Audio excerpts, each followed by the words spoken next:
Thank you, Iloilo, and I'll see you at the next vlog! Bye! Oh, ganun. Galing nyo.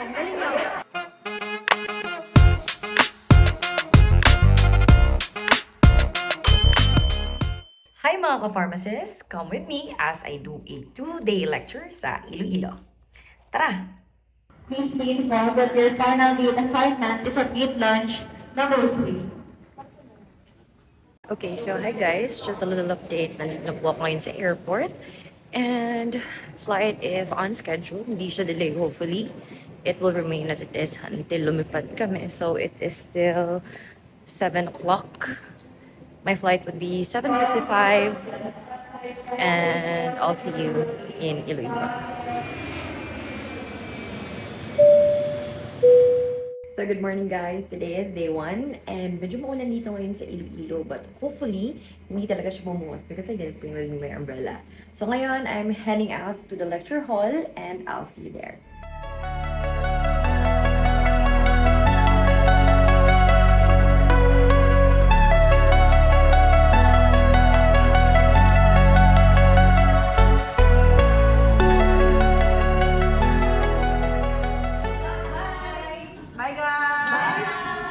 Hi guys, so classes just ended and it's already 5:04. Medyo medyo mahaba yung discussion namin. So we started a discussion from 8 AM until 5. And then medyo heavy talaga siya kasi nga puro siya mga board exam, mga high yield board exam na mga topics. So kailangan talaga siyang puspusang i-discuss. So ako na lang yung natira dito ngayon sa room. Okay?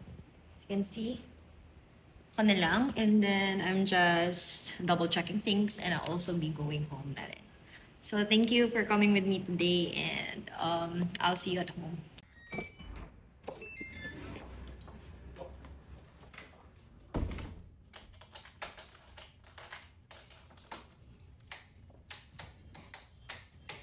Agawa mo!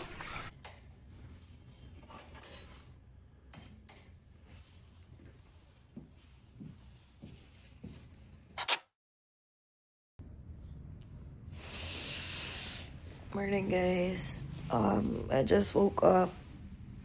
It's already 6 AM and and magpe-prepare pa ako now since I need to pack my things din kasi alis na ako. Today is day 2 of the lectures and medyo tired pa ako. I didn't have enough sleep today kasi nag-aaral ako kabe. And I will be going na.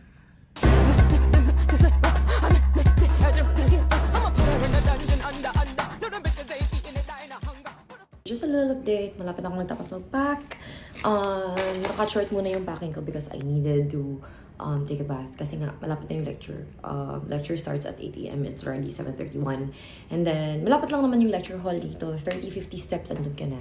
And then, I'm almost done packing. I'm just putting everything that I need with me sa aking bag. Okay? And then, I'll head out na rin. So, yeah. I'll see you there.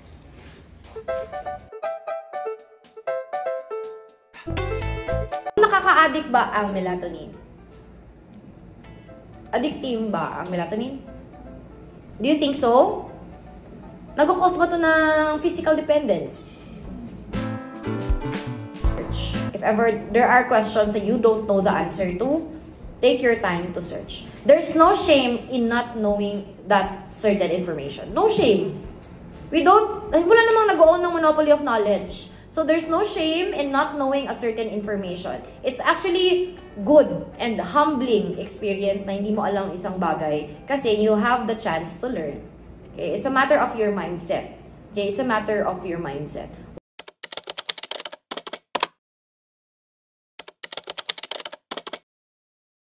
Gusto ng mother. Gusto ng family. Pre-med, ma. Gusto kong yung, sabi niya na walang math. Ko lang. Trip ko lang! Lakas ng trip! Joke lang. Kasi noon, nakala ko, matalino ako sa pero ito pala yung bagsakan ko.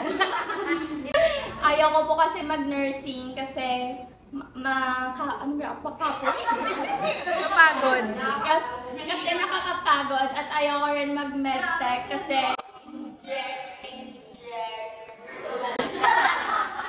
gusto ko ng mother ko.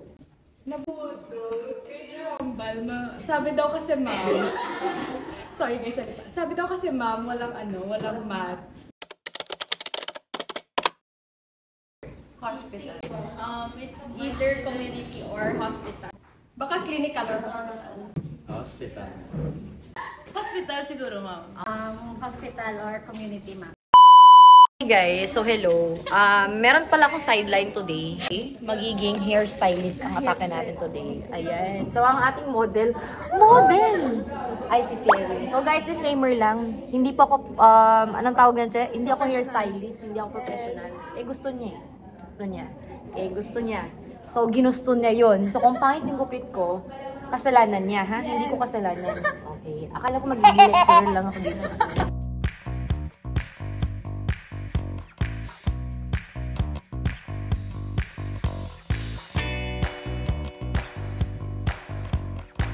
Biglang naging bangs girl. Sobrang lamida! Ako dyan.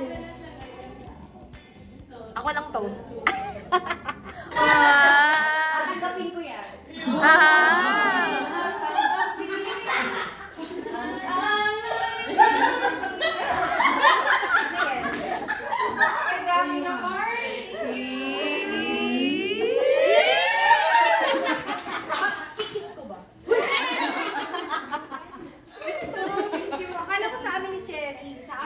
Atin talaga to. Uy, thank you. Pwede mo buksan. Unboxing. Unboxing. Ugoy. Ay, wow! Ugay. Ano yung ugay? Hindi namin alam. Ma'am, wala ma'am. Guni-guni mo. Grabe, ayaw yung pakain. Dahil disgusting. Naka-turtleneck yan. Prepare sinabihan ko siya kahapon. Prepare ka ha. With sing and dance. Anong name? So to my students, know that you've prepared well. Just stay focused, trust yourself, and claim your victory. I'm always praying for your success, guys.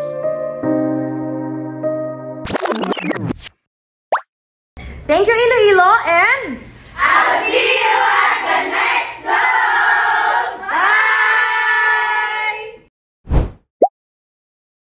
I'm currently staying at La Paz, and this is the home of the famous La Paz Bok Choy. Di ba yung mga nakikita natin sa mga cup noodles? So it would be very criminal if you stay in La Paz, tapos hindi mo man lang tinikman yung bok choy nila. So I'll be going there outside, kasi dapat matutulog na ako, mag-freshen up and all. And then I remembered na why not, di ba? Let's try La Paz Bok Choy in La Paz, Iloilo.